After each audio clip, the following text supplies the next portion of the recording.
I now give the floor to Mr. Peter Mohan, Ambassador Pieris, Permanent Representative of Sri Lanka and the President of the 21st session of the High-Level Committee on South-South Cooperation. The floor is yours.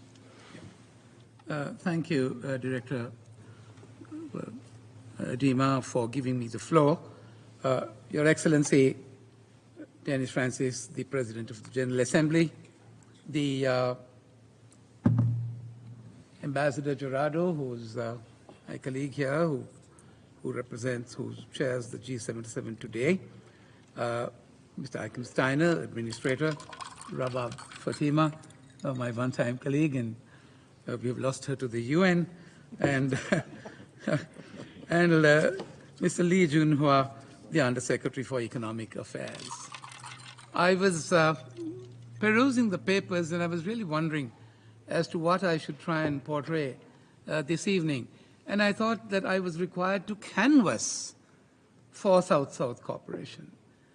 So permit me to do a little bit of canvassing, Mr. President, for South-South cooperation, which needs perhaps more than a push. As we have been told by our director today, the 12th of September, that's today, is declared a United Nations Day for South-South cooperation by the General Assembly, which passed Resolution 58/220. Now this date, coincidentally, as we were reminded, commemorates the Buenos Aires Action adopted in 1978. Mr. President, reading through the small lines, I found this little interesting bit of text. Unlocking the potential of South-South cooperation. I thought it would be better if you said unleashing the potential of South-South cooperation, perhaps. So let me say a few words on the unleashing of the potential that South-South cooperation has. There is a firm conclusion that fundamentally the promotion of knowledge sharing must be encouraged by the exchange of our own experiences, our best practices and lessons learned amongst developing countries in the Global South, if this whole initiative was to be given a real push. Why should South-South cooperation or triangular cooperation be so fascinating? What's so fascinating about it? Now, I find that intrinsic in this mechanism is a comparatively low-cost transaction. Yeah. Now, that's pretty attractive for small countries like ourselves, Administrator. A low-cost transaction. There is always an emphasis, I see, on the speed of service and project delivery. The whole structure of South-South, the initiative, offers great flexibility.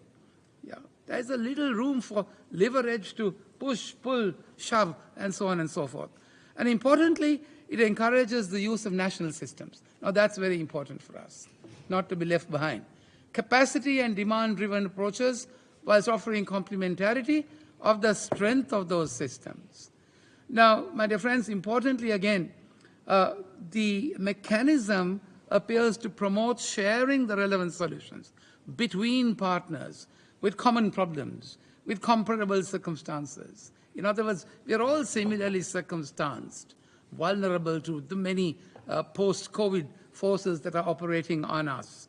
So it is also observed that there are a growing number of states, growing number of member states have adopted the integration of the South-South cooperation and the triangular cooperation mechanisms with a view to accelerating the progress towards achieving the SDGs. Now, I find this expression, South-South cooperation, my dear friends, prima facie too simple, quite frankly. I suppose the complexity of it is its simplicity.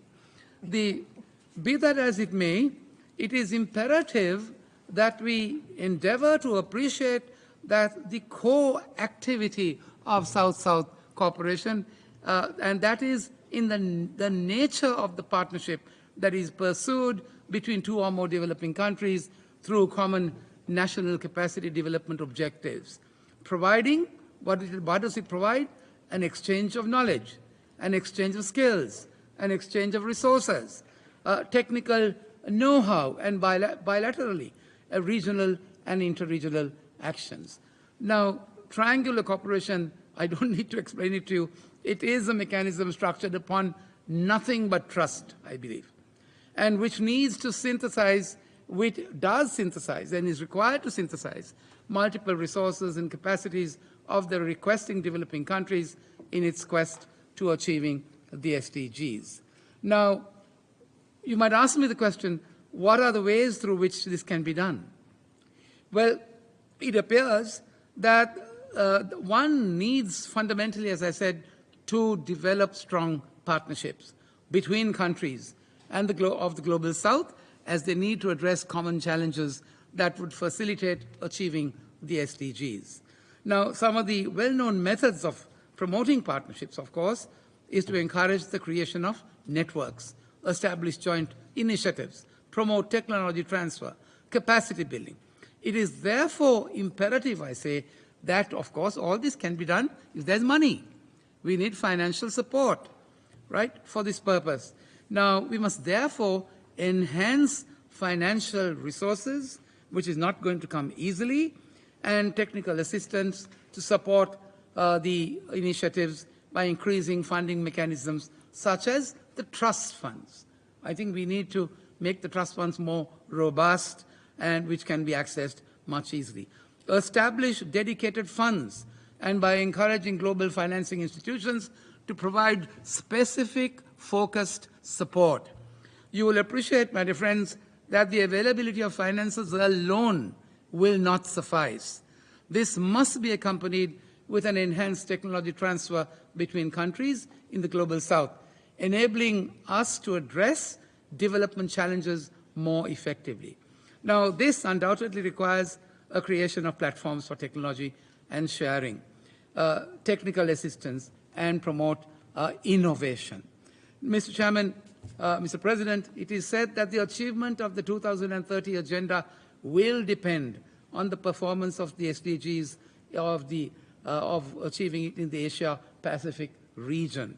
We know that the early stages of the SDG implementation, South Asian and Southeast Asian countries endeavored to align their SDGs with their respective policies and strategies. A notable feature, I say, that is observed is the wide acceptance from the different countries in the region of the delegation of responsibilities to the local level and the movement towards decentralized SDG implementation. It was heartening to note that in recognition of their global responsibilities, we had many countries submitted their VNRs. Now, in the final analysis, it appears, I may be optimistic in saying this, that the South-South cooperation, not because I'm at the lead helm as president, has yielded positive outcomes, and that's the merit should go to the Secretariat itself, had yielded positive outcomes in the areas of poverty reduction, health and well-being, agriculture development, climate change, and in trade and economic cooperation. So, Mr. Chairman, I pledge my full support, and my government also pledges its full support to the initiative, which I believe will be the key, not only to the achievement of the SDGs, but to genuine multilateralism. Thank you. I thank the Permanent Representative of Sri Lanka, His Excellency, the President of the 21st session of the High-Level Committee on South-South Cooperation for his insights and views. Thank you very much. And I give the floor